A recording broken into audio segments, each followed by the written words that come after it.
Amakuru yitabwa muri yombi rya Bwana Christopher Kayumba yatangajwe bwa mbere n'urwego rw'igihugu rw'ubugenzacyaha mu Rwanda RIB. Rubinyujije ku rubuga nkoranyambaga rwa Twitter, urwego RIB rwatangaje ko kuri uyu wa gatatu rwafunze Bwana Kayumba nyuma y'igihe rukora iperereza ku byaha yarezwe n'abantu batandukanye byo gukoresha undi mibonano mpuzabitsina ku gahato n'ubwinjiracyaha kuri icyo cyaha.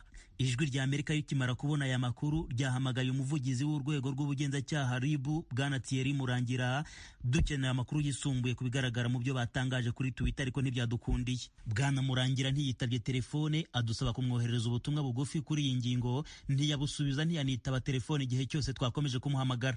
Itabwa muri yombi rya Bwana Kayumba rije nyuma ya hamagara yari yahawe n'urwego rw'ubugenzacyaha RIB yamutegekaga kwitaba uru rwego kuri uyu wa kabiri, ariko amakuru avuga ko atabashije kwitaba kubera umunyamategeko we atarahari.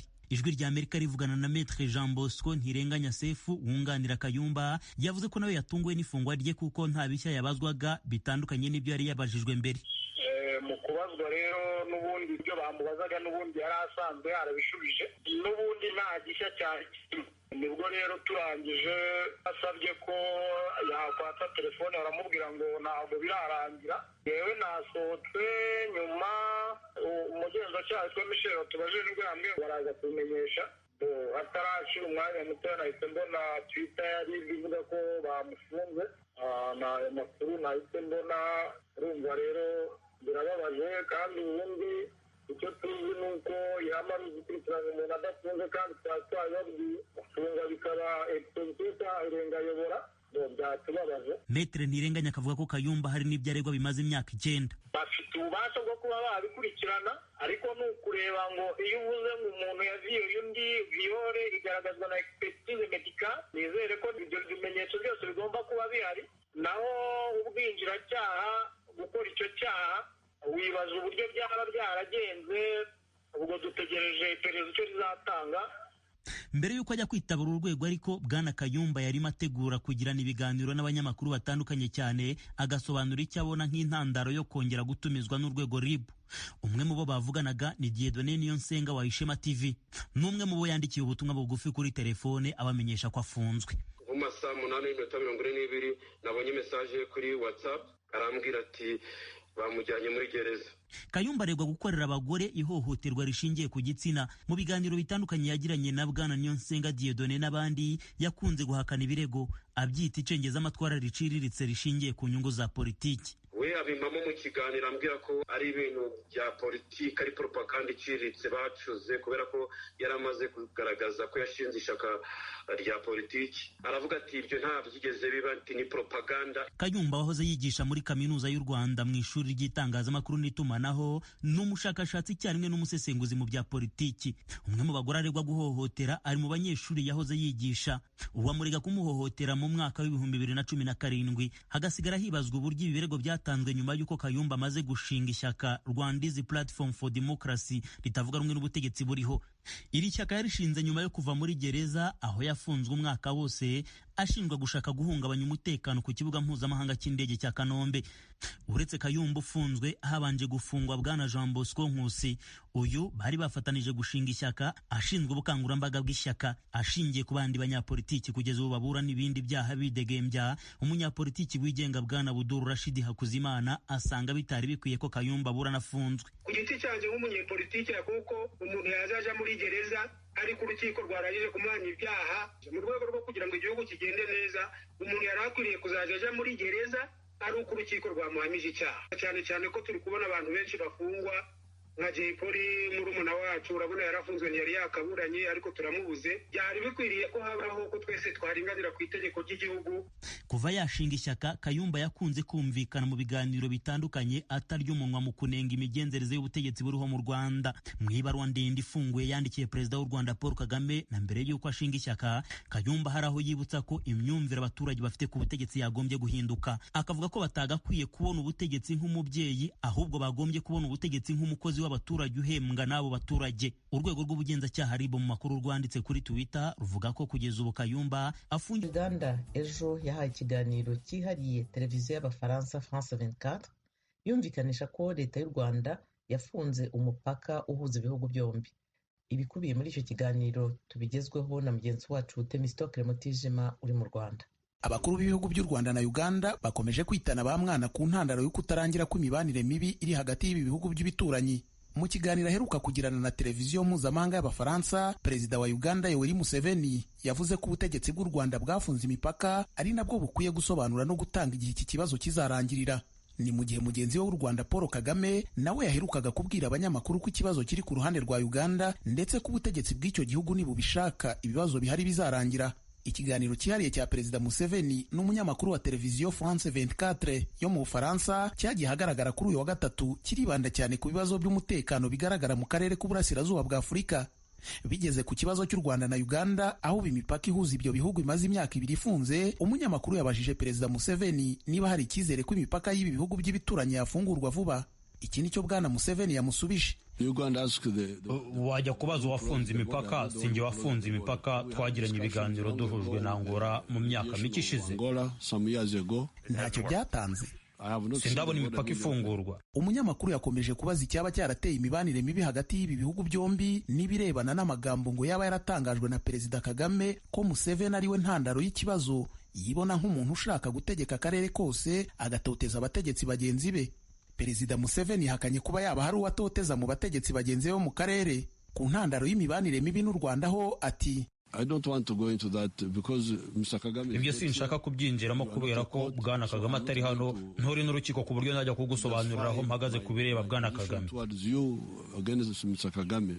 Ku bibazo biri hagati y'igihugu cye n'u Rwanda, Museveni imbere y'umunyamakuru yagaragaye nk'udashaka kuvuga byinshi.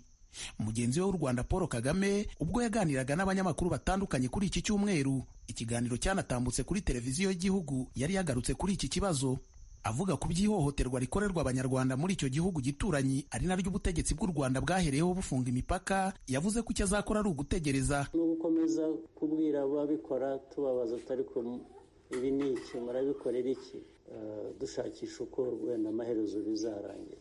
Ariko ntabwo byarangira kubera ko ntawe twe tubigena, ntawe twe byaturuka uko birangira. Uko bitarangira bizaturuka ku babikora cyangwa ababigena hanze igihugu cyacu, aho nta bushobozi tuhafite, ba nyirabyo nibo bazahitamo icyo bakora. Mu mezi make ashize u Rwanda ruheruka gushyirwa mu majwi ko rwaba rukoresha akamashu k'Abanya-Isiraheli mu gutata abanyamakuru, impirimbanyi z'uburenganzira bwa muntu n'abanyapolitiki barimo n'abo mu bihugu bituranyi. Mu banyapolitiki bagaragajwe ko bakoreshejwe hako kamashu harimo n'abategetsi bo mu nzego zo hejuru za Uganda. Perezida Museveni abajijwe niba ibi nta mpungenge bimuteye ati byaba ari ugutigi bareka ngo bakora iki, ngo bamenye amabanga yanyu. Ariko niba ngira amabanga ntayo wabasha kumenya kubera ko amabanga ari mu mutwe wanjye ntari kuri mikoro. Ibi biganiro abategetsi bombi bagiranye n'ibitangazamakuru mu bihe byegeranye bisa nk'ibigaragaza ko ikibazo cy'imibanire hagati y'u Rwanda na Uganda atari ikibazo kizarangira ejo cyangwa ejo bundi. Perezida w'u Rwanda Paul Kagame we yanabaye nk'utunga agatoki uyu muturanyi wo mu majyaruguru kwinjira mu mishinga igamije gushyira u Rwanda mu kato. Aho yavugaga ku mushinga w'umuhanda uhuza igihugu cy'u Burundi na Uganda unyuze muri Tanzania aho guca mu Rwanda, ndetse n'isanwa n'iyagurwa ry'umuhanda uhuza Kongo na Uganda wambukiye ku mupaka wa Bunagana.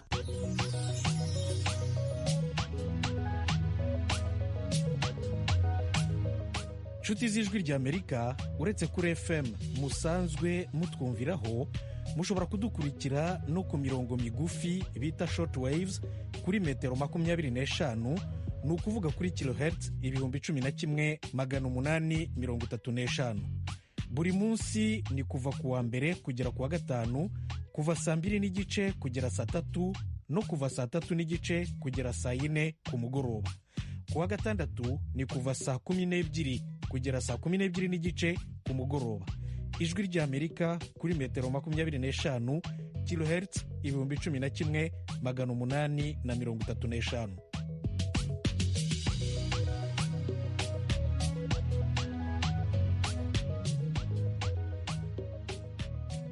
Urwego rw'ubugenzacyaha mu Rwanda RIB rwaraye rutaye muri yombi umushakashatsi akaba n'umunyapolitiki Kayumba Christopher. Mugenzi wacu Eric Bagira ubusa abaye inkuru irambuye. Mwaramutse Jenny, tuyahere kuyavugwa ku mugabane wa Afrika. Abashikiranganje b'imigenderanire n'andi makungu mu bihugu byo mu burengero bwa Afrika bashika muri Guinea kuri uyu wa gatanu kwirabira uko ibintu vyifashe inyuma ya kudeta yo ku munsi w'Imana. Abashikiranganji ba Burkina Faso, Ghana, Nigeria na Togo bagiye kugendera ico gihugu nk'intumwa za CEDEAO nk'uko vyavuzwe ejo ku munsi wa kane n'umushikiranganji wa Burkina Faso w'imigenderanire n'amakungu Alpha Bari ari muri izo ntumwa. Ku munsi wa gatatu ishirahamwe ry'ubutunzi ry'ibihugu vyo mu burengero bwa Afrika CEDEAO ryarahagaritse Guinea muri uyo muryango kubw'iyo kudeta. Gushika ubu ishirahamwe CEDEAO ariko ntirafatira ibihano vy'ubutunzi ico gihugu. Muri Afrika kandi igisirikare ca Nigeria kivuga ko inteko zaco zafashe umutegetsi akomeye wa Boko Haram muri leta ya Borno mu buraruko bw'ico gihugu. Muri iki gice c'igihugu niho uwo muhari umaze imyaka 12 ufise ibirindiro. Umuvugizi w'igisirikare yavuze ejo ku munsi wa kane ko abasirikare bateye ibice bibiri aho bagwanyi bakorera ibisasu bakoresha mu bitero vy'iterabwoba. Umuvugizi w'igisirikare ca Nigeria yavuze ko abagwanyi babiri ba Boko Haram bafashwe. Aya makuru y'ifatwa ry'aba bagwanyi atangajwe haciye indwi igisirikare kivuze ko abanywanyi ba Boko Haram hafi 6,000 bishikanye mu buraruko bushira ubuseruko bwa Nigeria. Washington, ijwi rya Amerika. Muyavugwa mu makungu muri leta z'ubumwe za Amerika, Perezida Joe Biden yarifatiye mu gahanga abanyamerika bagifise amakenga yo kwicandagisha COVID-19 ko aribo batumye ico kiza kidatuzwa muri Amerika. Mu ijambo yashikirije ejo ku munsi wa kane, Perezida Biden yavuze ko hari akagwi k'inkehwa z'abanyamerika gashigikiwe na bamwe mu bashingamateka bitoreye bazingamitse igihugu aho umugera wa corona wananiranye kuranduranwa n'imizi. Perezida Biden yaratangaje kandi umugambi uzotuma abantu imiliyoni 100 bacandagwa. Umugambi usaba amasosiyete y'abikorera utwabo akoresha abakozi barenga 100 kubategeka kwiteza urucanco rwa COVID-19 canke ataruko bakemera kuzokwama bapimwa buri ndwi. Abashingamateka b'umugambwe w'abarepublikani batari bake ntibatevye kugira ico bavuze kuri iyo ngingo ya Perezida Biden. Banditse kuri Twitter ko ibi Biden ategeka bisa nk'intwaro y'umukazo.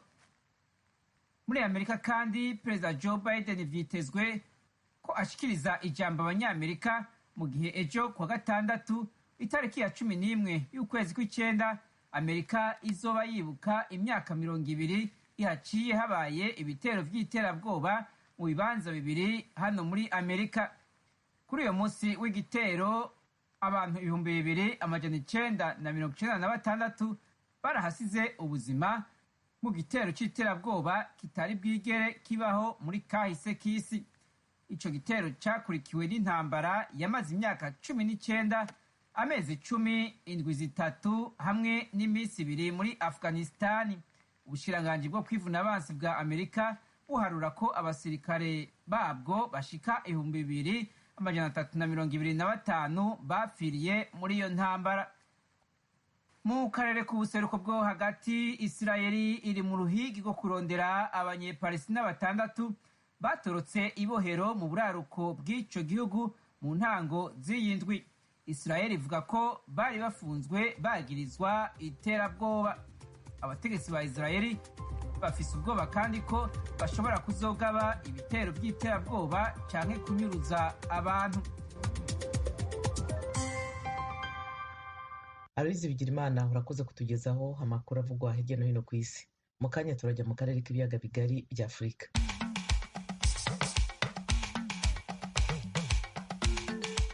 Abakuru b'ibihugu by'u Rwanda na Uganda bakomeje kwitana ba mwana ku ntandaro yo kudafungura imipaka ihuza ibi bihugu. Wajya kubaza uwafunze imipaka, sinjye wafunze imipaka. Twagiranye ibiganiro duhujwe na Angola mu myaka mike ishize. Ntacyo byatanze. Uyu ni Perezida wa Uganda Yoweri Museveni asubiza ikibazo cy'umunyamakuru wa televiziyo mpuzamahanga y'Abafaransa. imyaka 25 yaraye yuzuye uwahoze ari musenyeri mukuru wa diyoseze nkuru gatolika ya Gitega Joachim Ruhuna yishwe n'inyeshyamba zarwanyaga leta y'u Burundi. Mu mujyi wa Uvira uri mu burasirazuba bwa Repubulika ya Demokarasi ya Kongo, abaturage baraye bakoze imyigaragambyo bamagana umuyobozi mushya wa Groupement ya Bijombo. Aya makuru hamwe n'andi twabateguriye ni mu kanya ku buryo burambuye, ntimujye kure ya radiyo yanyu.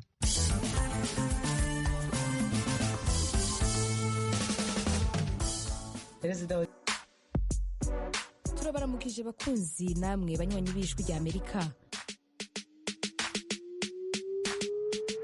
Mu ntumbero yo kuronka amakuru y'imvaho kandi agezweho dushobora gusangiza n'abanywanyi bose, ni ngombwa ko tubandanya gukorera hamwe mu kuronka amakuru yizewe kandi twosangiza abatwumva.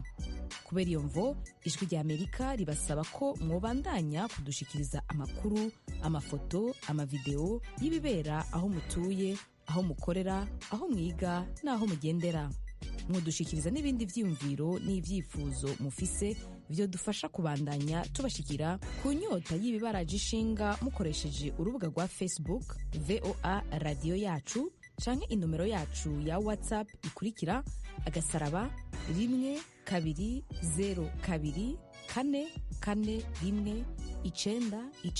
*12024419931. Ijwi rya Amerika ni radio yanyu.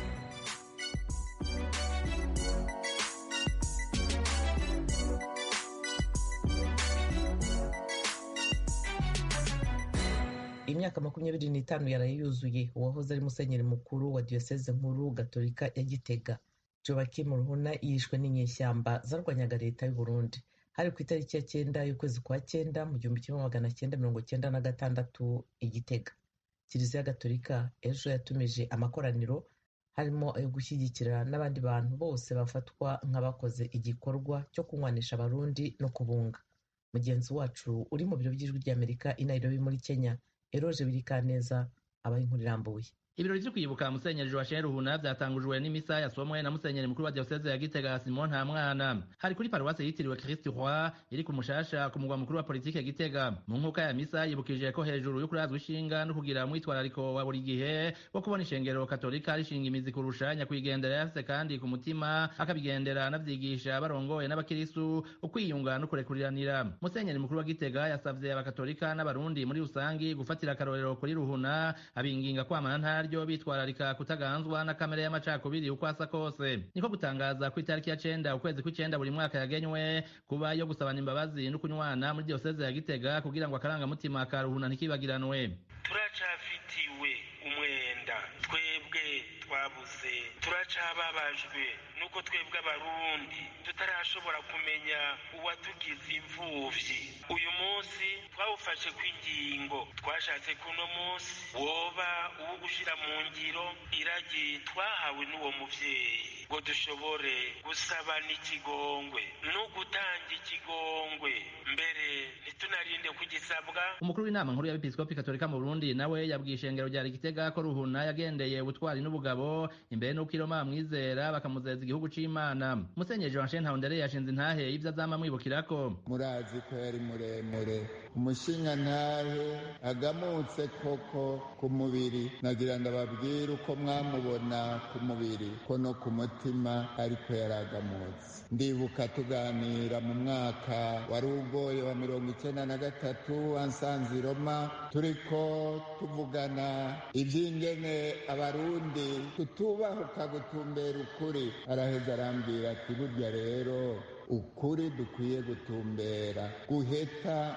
ukundi kose n'urukundo. Padiri Bwa Kagabo yavuze ku izina rya fondation yitiriwe Ruhuna yasavye indongozi za Katolika mu Burundi kubashirikira n'umuryango mu gikorwa batanguje cyo gusaba ko yoshirwa mu beranda. Turiko turakurikirana n'umuryango washinzwe na Musenyeri Joachim Ruhuna ivyerekeye kumushira mu murongo w'aberanda. None rero twagomba kubasaba yuko mwebwe musuje imbere bizotunezereza kuko twebwe tumwihweje nk'uko waserukiye umuryango yarimo bivuga ko twiyumvira ibyo yakoze, uko twiyumvira ibyo yari ari, ko tumwishyiramo, niko tubona ko nyir'icyubahiro Musenyeri Hakimu Ruhuna ari umweranda koko.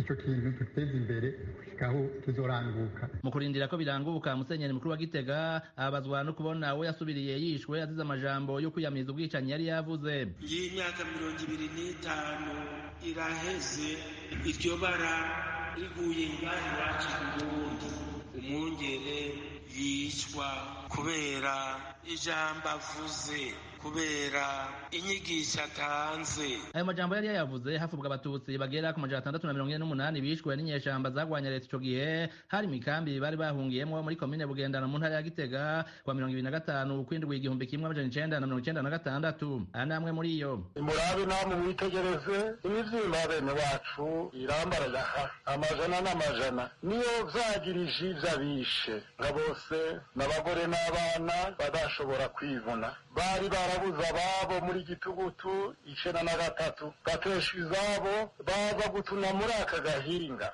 ariko abishe bo bari hehe? Urubanza rwabo nuruhe? Bariko barayerera nk'ibicibwa nyene. Ndasemereye n'amakungu avyumve, amabi mukora ateye isi yose. Ndabatakambiye nimushire hasi birwanisho, muhebe ubwicanyi, muronka amahoro, kuko namwebwe muyashonje, muyarekere n'abandi, dusubire kubana neza. Amahoro arashoboka tubishatse. Igitega Ruhuna yari yarashinze ikigo c'ababikira n'abapadiri abahaba bo mu madini atandukanye babwijwe rya Amerika ico bamwibukira ko yagize umutima w'urukundo akaturwanira turiko turapfa nabi bariko baratwica bagira gute, akavuga ijambo ati muriko muronona agashusho k'Imana. Musenyeri Ruhuna yari umuvyeyi w'igitangaza, je naramumenye. Icyo nazokwibagira kuri Musenyeri Ruhuna nuko ata muntu numwe yigize nyuma, aba muto aba mukuru bose yababukira co. Na cane cane yaritwararika imfuvyi n'abapfakazi, yarafise umutima w'urukundo nk'uwa Kristo kweri. Turetse Musenyeri Joachim Ruhuna yagandaguranywe n'ababikira babiri mu 1996 mu Burundi, kandi mu myaka y'intambara hanaguye intumwa ya Papa. Musenyeri Michael Kurutine yaguye mu mutego w'inyeshamba mu minago ya Rumonge kwa 29 ukwezi kwa 12 2003. Aho ni mu manuka bushira uburengero, ico gihe hakaba hari mu ntara ya Bururi. Eroje Urikaneza, Ijwi rya Amerika.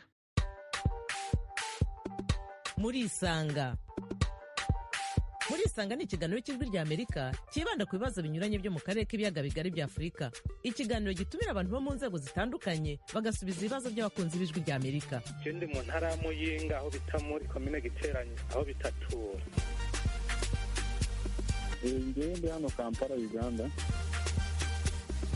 Ndi mu gisagara cya Bujumbura. Ni ikiganiro kimara isaha kuva saa 10 kugera saa 11 buri munsi, kuva kuwa mbere kugera ku cyumweru. Muri leta ya Colorado, leta zunze ubumwe za Amerika. Mbanje kuramutsa batumire mwadutumiriye. Nawe turagutumiye. Kurikira Ijwi rya Amerika aho uri hose, haba kuri radiyo, kuri telefoni no kuri mudasobwa. Nawe turagutumiye, ntuziheze, urararitswe buri munsi saa 10. Mu mujyi wa Uvira uri mu burasirazuba bwa Repubulika ya Demokarasi ya Kongo, ejo habaye imyigaragambyo yo kwamagana umuyobozi mushya wa Groupement ya Bijombo. Muri iyo myigaragambyo abaturage basenye urusengero rumwe rw'abanyamurenge. Inkuru y'umunyamakuru w'Ijwi rya Amerika Vedaste Ngabo uri Uvira.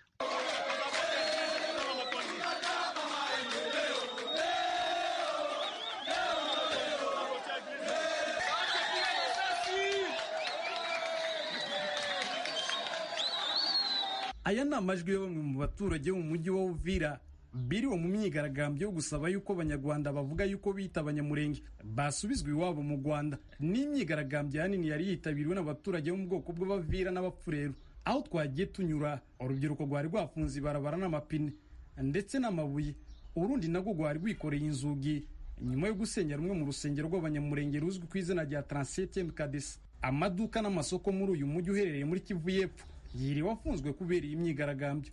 Bwana Paul Kabwe, umwe mu baturage bari muri iyi myigaragambyo, yavuze ko bakoze iyi myigaragambyo nyuma y'icyemezo cya Minisitiri Gisaro Alexis w'ibikorwa remezo ku rwego rw'igihugu na Vice Guverineri w'intara ya Kivu y'Epfo Fiston Malago cyo ku itariki ya 30 y'ukwezi k'umunani kigena Furaha Kabarure kuba umuyobozi wa groupement ya Bijombo kandi ataratanzwe n'umwami w'Abavira. Uyu Kabarure aturuka mu bwoko bw'abanyamurenge. Bamwe mu banyamurenge batuye Uvira bemeza yuko habaye kubahutaza muri iyi myigaragambyo yo kwamagana umuyobozi musha groupement ya Bijombo kuko igice kinini cy'urusengero rwabo cyasenywe. Ruhanga Alexis ni umuyobozi wa mitorite y'abanyamurenge muri Uvira. Igikorwa kibi bahise bakora cya mbere nuko twumvise ko abantu batangiye kuba menase mu mihanda.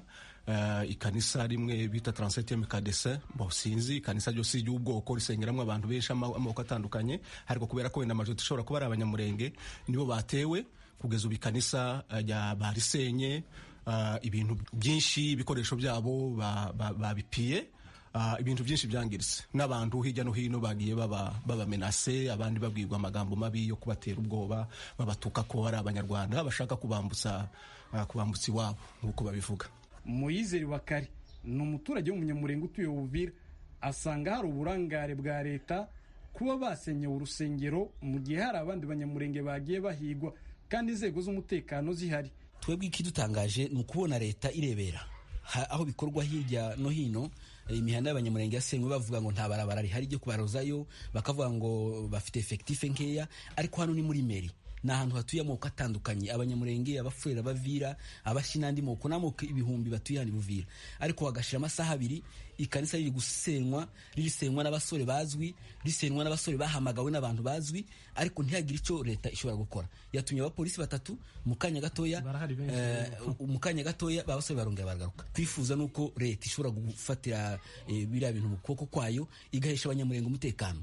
Gusa umuyobozi wungirije wa gisirikare mu karere ka Uvira General de Brigade Mbanza Joseph hamwe n'umuyobozi w'umujyi wa Uvira bagerageje gusaba bigaragambya gufungura ibarabara no kudahotera abaturage b'abanyamurenge. Uyu muyobozi yagerageje gusobanurira urubyiruko ko nta muhango wo kwimika umuyobozi wa Bijombo wabayeho, ko ahubwo ari ibihuha. Amakuru service Bukavu kuri Bijombo nta kuri kurimo.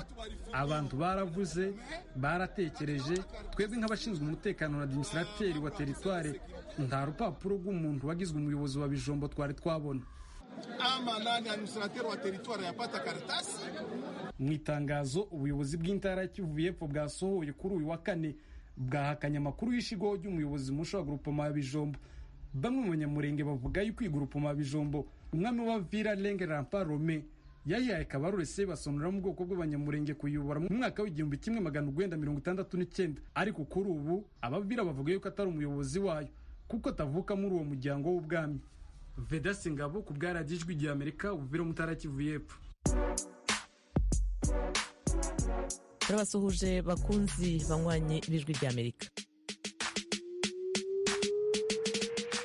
Dukomeze dufatanye kubona amakuru agezweho kandi yizewe twasangiza abatwumva. Kubera iyo mpamvu turabasaba kutugezaho amakuru, amafoto n'amashusho mubona aho mutuye, aho mukorera, aho mwiga n'aho mugenda. Mwatugezaho n'ibitekerezo hamwe n'ibyifuzo mufite byadufasha kubanogera. Mwakoresha urubuga rwa Facebook VOA Radio Yacu cyangwa nomero ya WhatsApp ikurikira: akamenyetso ko guteranya 1-2-2-4-4-1-9-9-3-1. Ijwi ry'Amerika ni radio yanyu.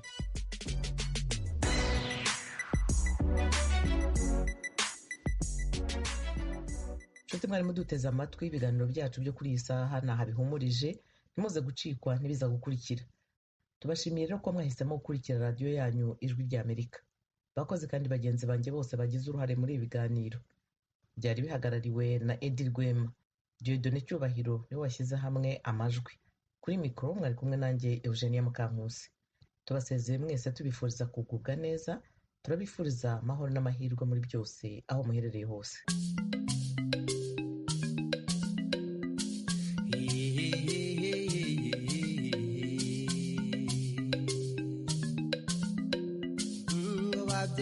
Babyaye mugaheka tubifurije amahoro n'imigisha, mwaho muri hose kw'isi dore ntashyo ibagere ku mutima, tubifurije kuramba.